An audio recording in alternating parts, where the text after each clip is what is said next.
आप देख रहे हैं धम्म प्रभा यूट्यूब चैनल। नमो बुद्धाय, जय भीम दोस्तों। आप देख रहे हैं धम्म प्रभा यूट्यूब चैनल। और आज मैं दिल्ली के पास ही जो हमारी बहुत बड़ी जो है एक पॉश कॉलोनी है नोएडा, वहाँ पर आया हुआ हूँ। और वहाँ पर जो है एक सेक्टर 11 है और उसी में जो है सिद्धार्थ बुद्ध विहार है, जहाँ पर आज जो है पाली की पाठशाला लगी है, पाली की क्लास लगी है और लोगों को जो है पाली सिखाने का एक अभियान चलाया जा रहा है कि ज़्यादा से ज़्यादा लोगों को पाली सिखाई जाए और उसकी जो है फिजिकल क्लास भी लगाई जाए। ऑनलाइन क्लास तो आचार्य सोरन सिंह जी जो है ले ही रहे हैं और अब जो है हर बुद्ध विहार में जाकर जो है पाली का कोर्स पढ़ाया जाएगा, पाली की क्लास लगेगी और फिजिकल क्लास लगेगी। बाकायदा बोर्ड पर समझाया जाएगा कि पाली के वर्ण कितने हैं, स्वर कितने हैं, कैसे उसका उच्चारण होता है और कैसे उसका व्याकरण है, वो सब हम आज सिखा रहे हैं। तो आज पहली पाठशाला लगी थी, तो उसी के जो जिन महिलाओं ने जो है ये आज क्लास जो अटेंड की है, उन्हीं से मैं अब कुछ बात करना चाहूंगा। आप अपना नाम बताएं और कैसा लगा आज आपको? मेरा नाम रमा गौतम है जी। और ये हमारा सिद्धार्थ बुद्ध विहार है सेक्टर 11 में जी। और आप सभी को जय भीम, नमो बुद्धाय। आज हमारे यहाँ पे पाली भाषा शुरू हुई है और पहला दिन आज हमारा बहुत अच्छा लगा। और यहाँ पे हमें जो सर ने समझाया है वो बिल्कुल बेसिक समझाया है, स्वर और व्यंजन। आज हमारा पूरा सब्जेक्ट जो रहा है आज की क्लास में स्वर और व्यंजन के हमारी पाठशाला रही है, जो हमें बहुत अच्छा लगा। और धीरे धीरे हम आगे बढ़ेंगे और स्वर में जैसे ए आ ई उ ये हमारे स्वर होते हैं, तो ये हमें सर ने पाली भाषा में थोड़ा कोशिश करिए समझाने की। और व्यंजन हमारे हो गए के खे गे घे अण, ये हमारे व्यंजन हैं। तो इनको ही लेके हम मोगलियान में जो हमारे लिखे हुए हैं 43, तो उसके आधार पर सर ने हमें समझाया है और आज की क्लास हमें बहुत अच्छी लगी। और सर के लिए बहुत बहुत साधुवाद, आपके लिए भी बहुत बहुत साधुवाद। आपका क्या नाम है मैडम? मेरा नाम हेमलता गौतम है। अच्छा, तो आज आपने देखा होगा कि जो वर्ण हैं और स्वर हैं उनका उच्चारण है हमारे जो शरीर है उसके अंगों से ही है। किसी का जो है दांत से है, किसी का होठ से है, किसी का जो है लिप्स से, तो वो जो है उसका उच्चारण जो है आप पहली बार देखा, सुना आपने? हाँ जी। कैसा लगा आपको ये क्लास लग के? बहुत अच्छा लगा और आगे भी क्लास जारी रखूंगी अपनी। जी जी जी। और बहन जी, आपको तो ये देखा होगा कि जो अंग का उच्चारण है वो जो हम जो संस्कृत में जब अंग को बोलते हैं तो माँ लगता है कि जैसे बुद्धम और धम्मं। तो अगर हम जो है पाली में बोलते हैं तो उसका उच्चारण जब हम करेंगे तो मुंह बंद नहीं होगा बल्कि खुलेगा, जैसे धम्मं, बुद्धं, संगं। तो ये आज आपको पहली बार आया सर, बहुत अच्छा लग रहा है। जो 1 साल लग गया ए आई सीखने में, यहाँ आज 1 दिन में ही पाली भाषा में काफी कुछ समझ गए। जी जी जी। आपने समझाया लिख के, उन सर ने बोल के समझाया, बहुत सरल भाषा लग रही है। और जो ये का वर्ग है, चा वर्ग है, ये वर्ग कुछ समझ में आए आपके? बहुत समझ में है। जय भीम, नमो बुद्धाय। और ये पहली बार हम लोग तो इस क्लास को अटेंड कर रहे हैं क्योंकि हमें पता ही नहीं था कि हमारी भाषा ये इम्पोर्टेंट है। और आज जो ये भाषा हमें मिली है पढ़ने के लिए, ये बहुत ही महत्वपूर्ण है। और आज ये हम लोग ये समझें कि इतनी उम्र है और इतने में, लेकिन मैं आज इतना अपने आप को समझ रही हूँ, बहुत अच्छा महसूस कर रही हूँ कि पहली बार ऐसी भाषा हम लोगों को वंचित जो किया गया था आज हमारी समझ में आ गई है। और आगे हम कोशिश करेंगे अपने बच्चों को भी कि इस भाषा का जरूर पढ़ाई करनी चाहिए। तो देखा आपने, महिलाओं में जो है इस पाली भाषा को सीखने की बहुत ही ललक है। और ये चूंकि बुद्ध की कालीन जो भाषा है और जन भाषा थी, उस समय काफी लोग जो है उस समय ये बोली जाती थी और लिखी जाती थी और बीच में जो है ये जो है लुप्त हो गई। इसकी जो लिपि है वो पता है आपको? कौन सी लिपि है जो पाली भाषा किस लिपि में लिखी जाती है, कुछ पता है आपको? तो अलग ही है। इसकी जो लिपि है मैं आपको बता दूं कि जो है इसकी जो लिपि है वो धम्म लिपि है। जैसे हिंदी को जो है देवनागरी लिपि में लिखा जाता है, वैसे ही जो है पाली भाषा को जो है धम्म लिपि में लिखा जाता है। उसकी बाकायदा एक लिपि है अपनी अलग और उसी में उसका जो है व्याकरण है पूरा, तो उससे आधार पर लिखा जाता है। जैसे प्राचीन समय में ब्रह्म लिपि कहते थे, वही जो है धम्म लिपि है। तो आज हमने जो है पड़ताल की जो है सेक्टर 11 नोएडा में आके सिद्धार्थ बुद्ध विद्यालय की पाली की पाठशाला की। तो हम 55 इयर्स ओल्ड है और फिर भी हमारे अंदर इतना जोश है सीखने के लिए कि हम घर से सब काम छोड़ के आ गए। तो देखिए ये तो एक बहुत बड़ा प्लस पॉइंट है कि जो है ये जितनी महिलाएं हैं वो 55 साल से ऊपर की उम्र की हैं और उनमें अभी भी ललक है पाली भाषा को सीखने की और पढ़ने की।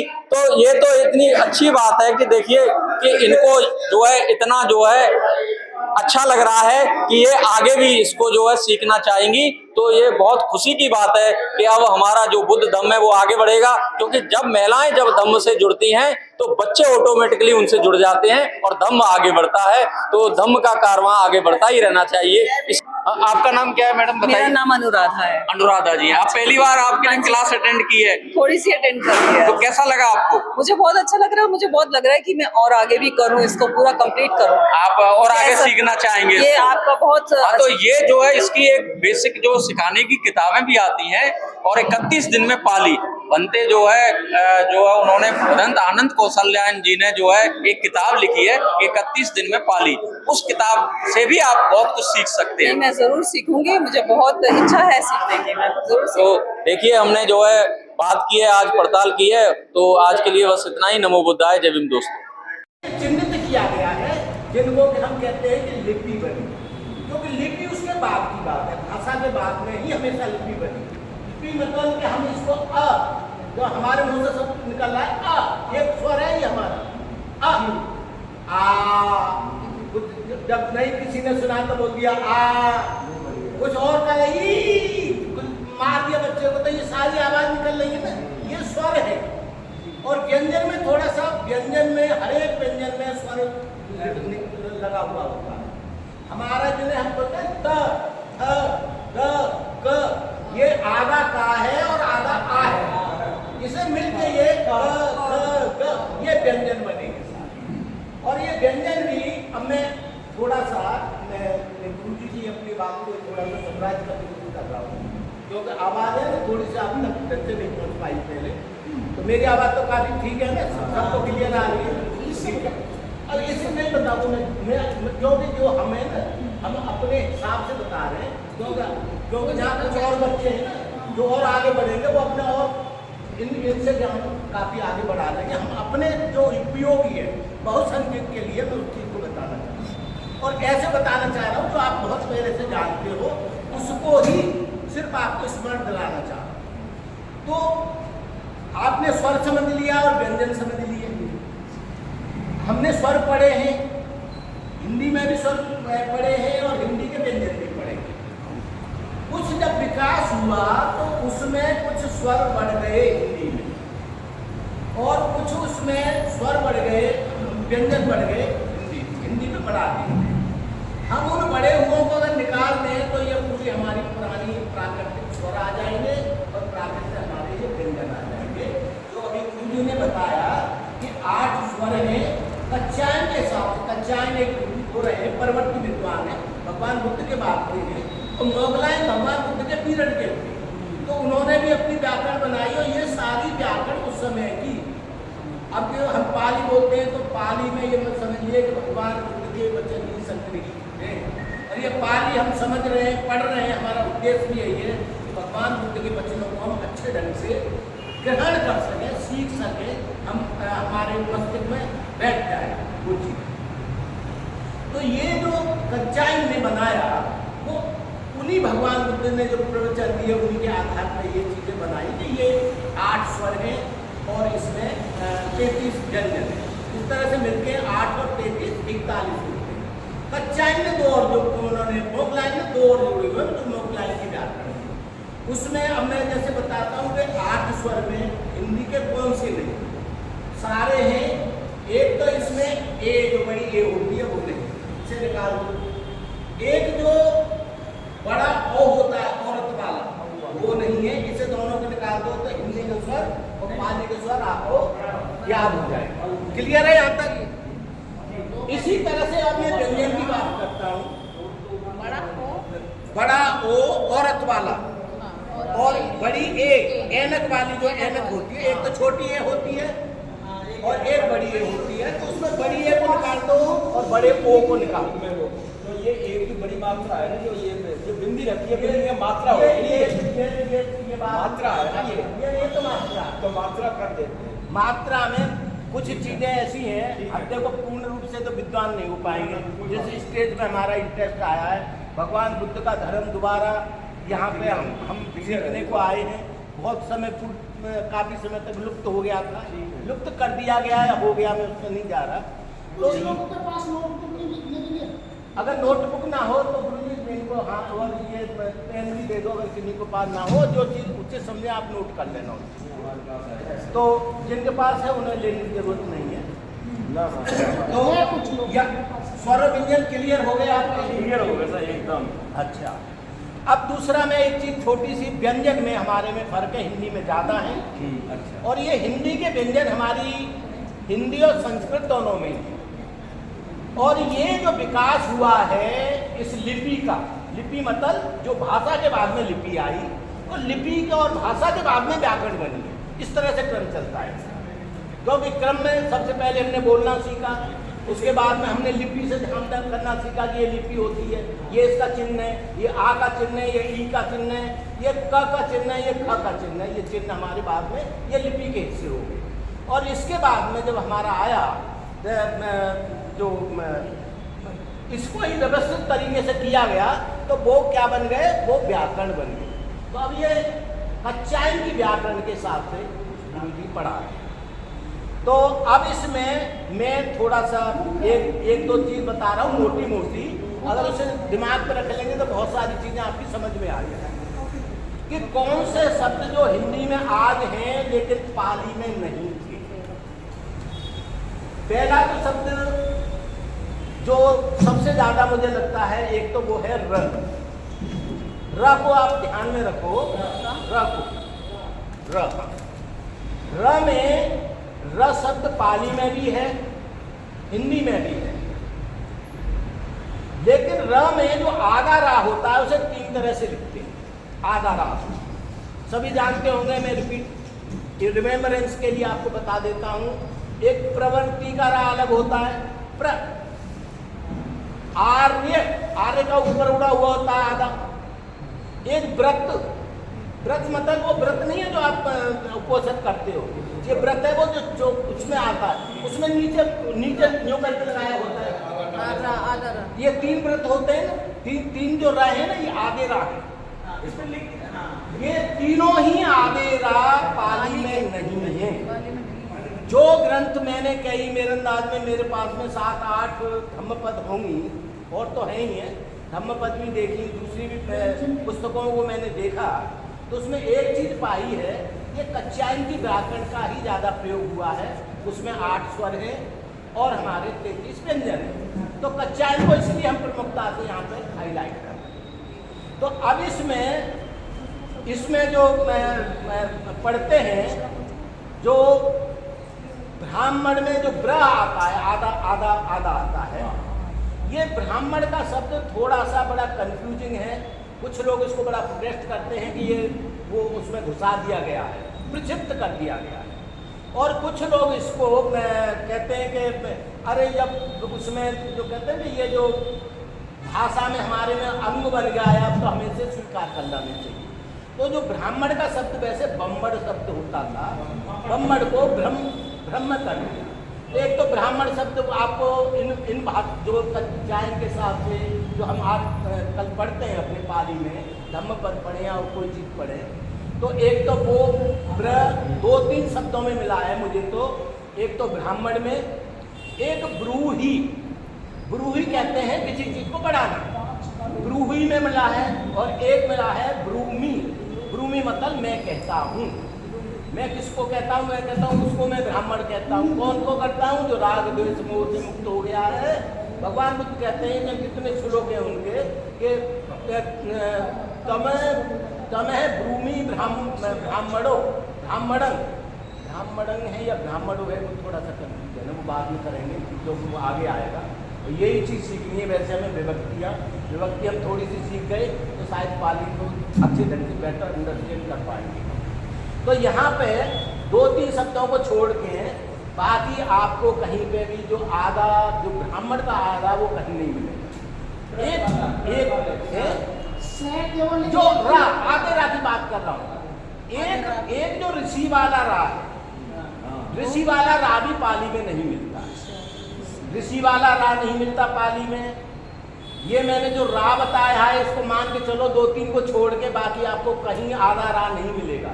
रब ऐसे वहाँ भी है, यहाँ भी है, लेकिन ये आधा वाला नहीं मिलेगा, पाली में नहीं मिलेगा। तीसरा जो सबसे मुख्य, जो सबसे ज़्यादा प्रीडोमिनेंट है, सबसे ज़्यादा बहुसंख्या में है, वो शब्द है स।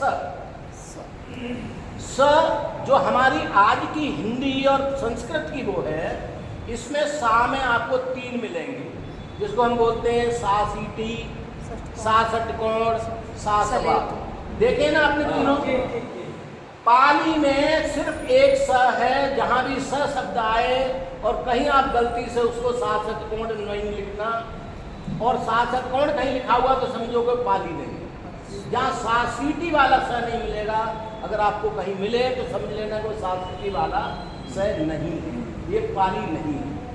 ये कहीं किसी ने अनाड़ी ने लिख दी है या किसी ने जानबूझ के इसको घुसेड़ने की कोशिश की है। तो ये 3 कुछ चीज़ें ये क्लियर हुई आपकी। अगर ये क्लियर हो जाएगी तो मैं समझूंगा कि मेरा जो यहाँ बोलना है सार्थक हुआ। और बाकी की तो जो बारीकियाँ हैं, हम खुद भी पढ़ना है, यहाँ भी पढ़ना है। और मैं आपको एक चीज़ बताऊँ, मैं पाली पाठशाला में इनके सानिध्य में गुरु जी हैं, ये सब है, बड़े विद्वान लोग हैं, तो मैं महीना भर से पढ़ा हूँ और मुझे मेरी काफ़ी मतलब मुझे ऑनलाइन ज्ञान मिला, ऑनलाइन पढ़ा, हाँ ज्ञान लाभ हुआ है काफ़ी। और मुझे बहुत चीज़ें समझ में पहले से बेटर आने लगी। ये मेरा अपना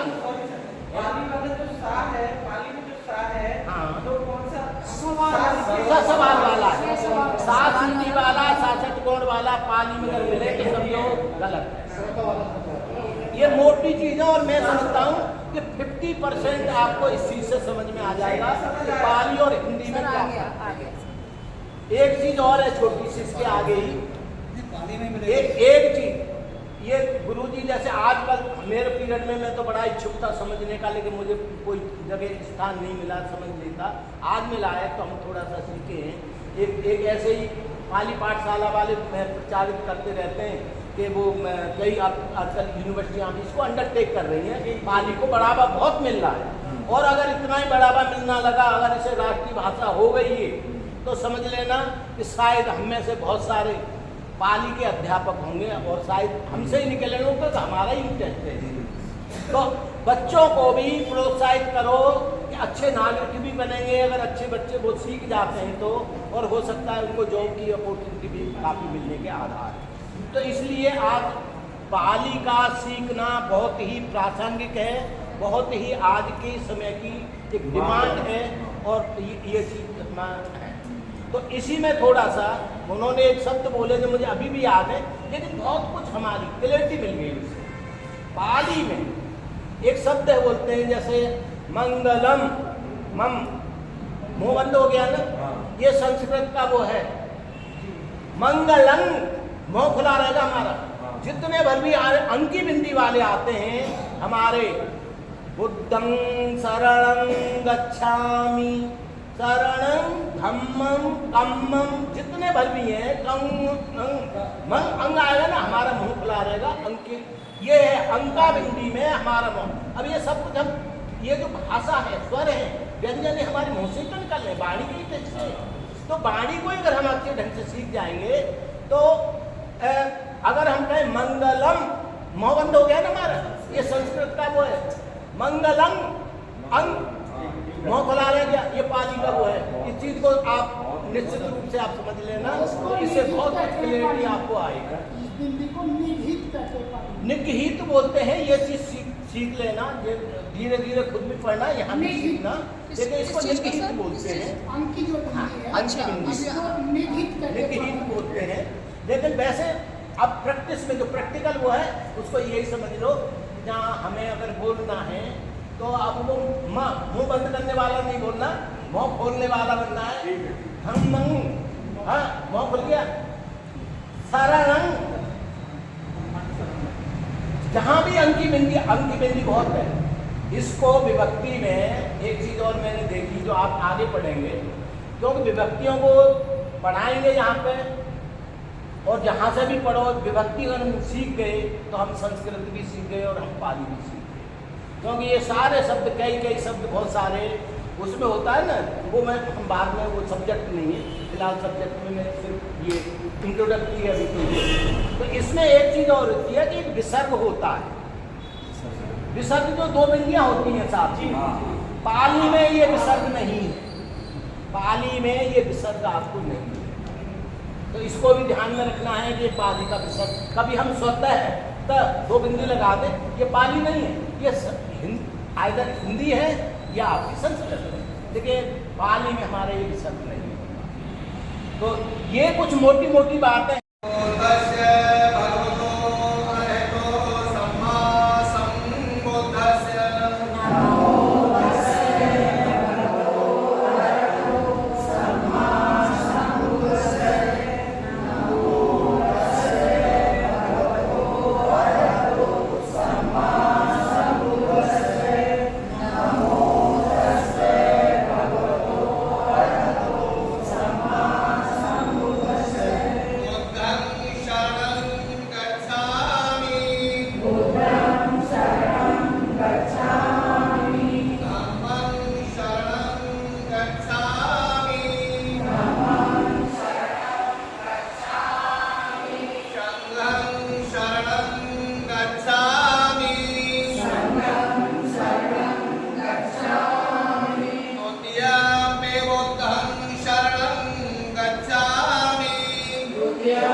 पाणातिपाता वेरमणि सिक्खापदं समादयामि।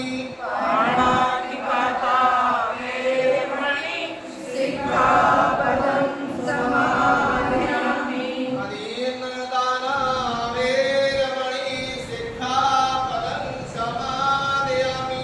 अदीनदाना वेरमणि सिक्खापदं समादयामि। कामेषु मिच्छाचारा वेरमणि सिक्खापदं समादयामि। कामेषु मिच्छाचारा वेरमणि सिक्खापदं समादयामि। मुसावादा वेरमणि सिक्खापदं समादयामि। मुसावादा वेरमणि सिक्खापदं समादयामि। शुरामेरमद्यममादिघ्राणा वेरमणि सिक्खापदं समादयामि। शुरामेरमद्यममादिघ्राणा वेरमणि सिक्खापदं समादयामि। ईश्वर सत्पंचेन धम्मं साधनं सुरक्षं से संवादे तत्त्वात्मने संवादे तद्वन्ति।